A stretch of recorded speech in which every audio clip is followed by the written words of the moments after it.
स्वागत है आपका कार्यक्रम में। किरीट भाई, आपसे शुरुआत कर लेते हैं और सबसे पहले प्राइसेस पर बात। $4550 प्रति आउंस हमने सोने के लेवल्स यहां पर आते हुए चेखे हैं। चांदी ऑल टाइम हाईज पर है 80 के आसपास। पहले तो आपका प्राइसेस को लेकर क्या व्यू है? बहुत ज्यादा यहां पर प्राइसेस चढ़ चुके हैं, क्या आगे जाकर तेजी जारी रह सकती है? मनीषा, ये जो लगातार तेजी है उससे जो इन्वेस्टर है और जिनके पास स्टॉक है वो वही लोग खुश है। मैं अपने क्षेत्र की बात करूं तो भारी गिरावट है सेल्स में। बहुत चांदी और सोना दोनों हाई टाइम चल रहा है और उससे सेल्स में काफी इफेक्ट हुआ है। मैं डोमेस्टिक मार्केट की बात करूं कि शुरुआत में दिवाली के पहले 15-20% डाउन था। इस वक्त मैं बड़े प्लेयरों से बात कर रहा हूं, 50 से 60% की गिरावट है। वो भारी चिंता का विषय है। 50 से 60% की गिरावट आप ज्वेलरी सेल्स में यहां पर आता हुआ देख रहे हैं किरीट भाई? सॉरी, 50 से 60% की गिरावट ज्वेलरी सेल्स में आप देख रहे हैं? यस, डोमेस्टिक मार्केट में बिल्कुल। सिर्फ ज्वेलरी में ही दूसरा गिरावट एक है? स्पेशली गोल्ड एंड सिल्वर में डायमंड ठीक कर रहा है, क्योंकि कोई ना कोई वर्क शिफ्ट हो रहा है। लगातार ये तेजी देखकर सोने में से कुछ 10% लोग शिफ्ट हो रहे हैं डायमंड में। तो डायमंड में मैं कुछ वृद्धि देख रहा हूँ, मगर गोल्ड और सिल्वर पर भारी इफेक्ट दिख रहा है। और दूसरे एक सामाजिक कंपैरिजन में करूँ तो क्या होता है मनीषा, 2 टियर सिटी में, छोटे शहरों में, ग्रामीण इलाकों में अगर एक ही घर में 2 या 3 साल में शादी हो रही है, एक बेटी को विवाह करके भेज रहे हैं, तो अगर सबने माँ बाप ने पहले 3 साल पहले उसको 50 ग्राम दिया है, तो वहां पर ये आज भी प्रणाली फॉलो कर रहे हैं कि छोटी बेटी को भी 50 ग्राम दिया जावे। और जी। 3 साल पहले 50 ग्राम का जो कीमत था उससे ये 3 टाइम हो गया समझो।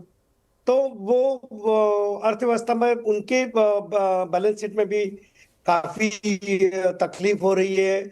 और एक ताना माना भी होता है कि भाई बड़ी बेटी को 50 ग्राम दे रहे, छोटी को 20 दे रहे।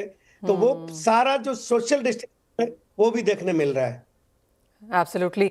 किरीट भाई, जो ये 50-60% की गिरावट है, ये सिर्फ ज्वेलरी में है या फिर आपको लगता है इन्वेस्टमेंट डिमांड जो इस साल का एक बहुत बड़ा थीम रहा है वहां पर भी अब लोग हाथ रोकने लगे हैं?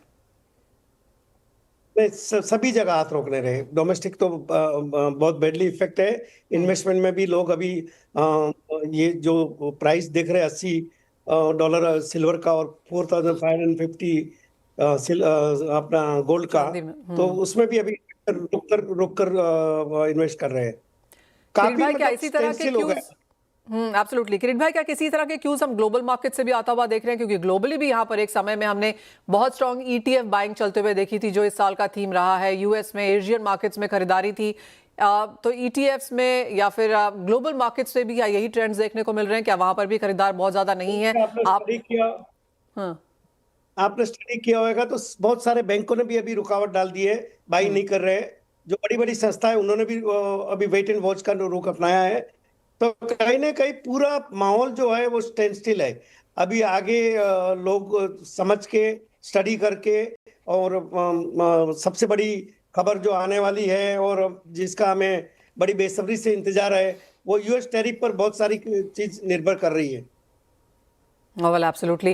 किरीट भाई, आपने अब डायमंड्स के बारे में बताया कि कुछ लोग यहाँ पर डायमंड्स में शिफ्ट होते हुए नजर आए हैं। डायमंड्स के प्राइसेस इस साल में कैसे रहे? किस तरह की डिमांड आपने बनते हुए देखी डोमेस्टिक मार्केट्स में और इंटरनेशनल मार्केट्स में? देखो, इस भारी तेजी के बीच में ये एक अच्छा समाचार है कंज्यूमर के लिए कि जो स्मॉल साइज, जो इंडिया की बड़ी मार्केट है, उसमें 15 से 20% का प्राइस करेक्शन है। तो उसका फायदा पर उठा रहे हैं। आहिस्ता आहिस्ता वो स्टेबल हो रहा है। नेचुरल डायमंड में हमारे प्रयासों से, प्रमोशन एक्टिविटी से, लगातार सोने और चांदी में तेजी की वजह से डोमेस्टिक मार्केट में नेचुरल डायमंड और लैब डायमंड का सेल्स में वृद्धि हम देख रहे हैं। किरीट भाई, आपने कहा स्मॉल साइज डायमंड 15 से 20% इन सेंस ऑफ प्राइस यहां पर नीचे आए हैं, तो डिमांड उसके सामने कैसी बढ़ी है? बड़ी है, काफी बड़ी है। 10 से 15% डिमांड की भी वृद्धि देख रहा हूँ डोमेस्टिक मार्केट में। और इंटरनेशनल मार्केट्स में अगर आप ये पूरा कैलेंडर ईयर देखें तो किस तरह के एक्सपोर्ट्स रहे diamond and diamond stud jewellery के लिए? ज्वेलरी का ठीक रहा है, काफी ठीक रहा है। हम यूएस भी वाया रूट करके ज्वेलरी भेजने में सक्षम रहे हैं। और ये जो लगातार 9 कंट्री के साथ एफटीए है, उसके भी परिणाम दिख रहे हैं। तो आप कंपेयर करोगे तो हमने जो लास्ट ईयर का कैलेंडर ईयर में कंपेयर करूँ तो 19 बिलियन का जो लास्ट ईयर था, उसी नवंबर में 19 बिलियन हमने टच किया है। बात एफटीएस की कर लेते हैं क्योंकि वो एक बहुत बड़ा पॉजिटिव रहा इस पूरे साल में। टैरिफ्स के सामने हमने एफटीएस जो बनते हुए देखे, वो एक सपोर्टिव पॉइंट था। किरीट भाई, 9 कंट्रीज के साथ एफडीए है जैसे आपने कहा, और बाकी कंट्रीज के साथ यहाँ पर बातचीत है, यूएस के साथ भी यहाँ पर बातचीत है। 2026 में अब यहाँ पर क्या कुछ पाइपलाइन में है एफटीएस और बीटीएस के जरिए? मनीषा, मैं आपको बताऊं, 3 दिन पहले कॉमर्स सेक्रेटरी हमारे जीजेपीसी ऑफिस में आए थे और करीबन दिन के 6 घंटे हमारे साथ निकाले।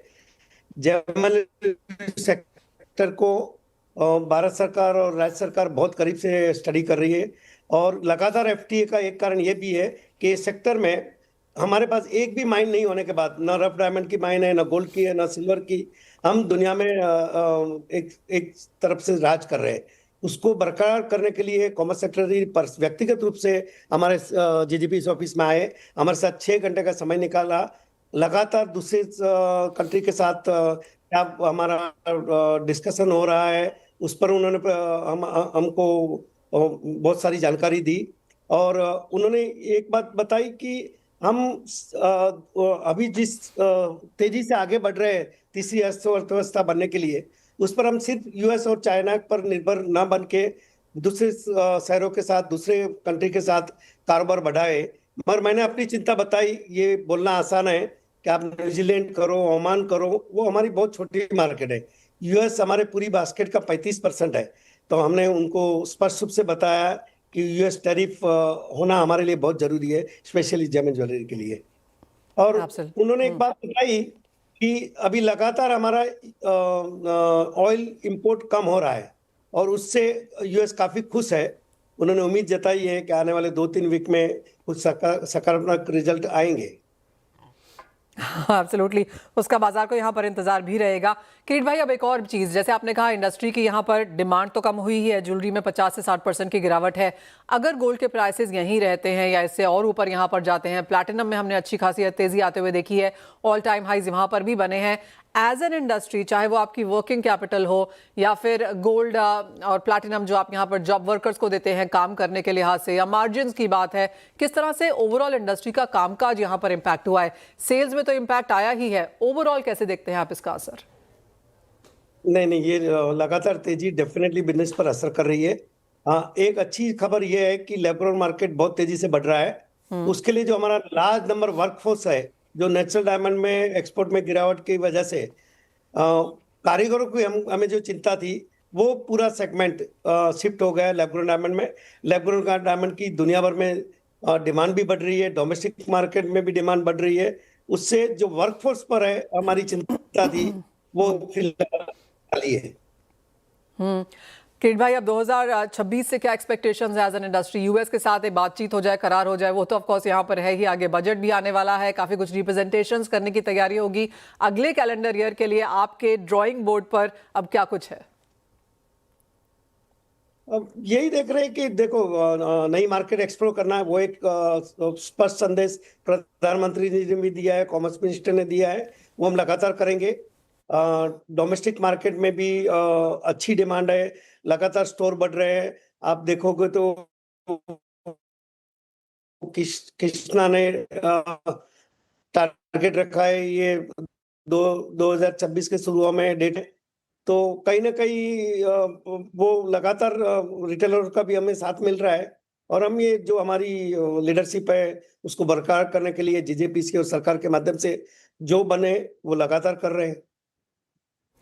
किरीट भाई, बहुत शुक्रिया साथ चलने के लिए। और एब्सोल्युटली जैसे कहा गया कि अच्छी खासी हमने यहाँ पर बढ़त आते हुए देखी है। जहाँ पर एक्सपोर्ट्स की बात है, $19 बिलियन का वो आंकड़ा यहाँ पर प्रॉपर है, लेकिन डोमेस्टिक मार्केट्स में गोल्ड सिल्वर के प्राइसेस बहुत ज़्यादा बढ़ने की वजह से ज्वेलर्स के लिए ऑफकोर्स चिंताएं हैं। बिकॉज पिछले 1-2 महीने की बात की जाए तो 50 से 60% की गिरावट अब यहाँ पर ज्वेलरी डिमांड में बढ़ने लगी है।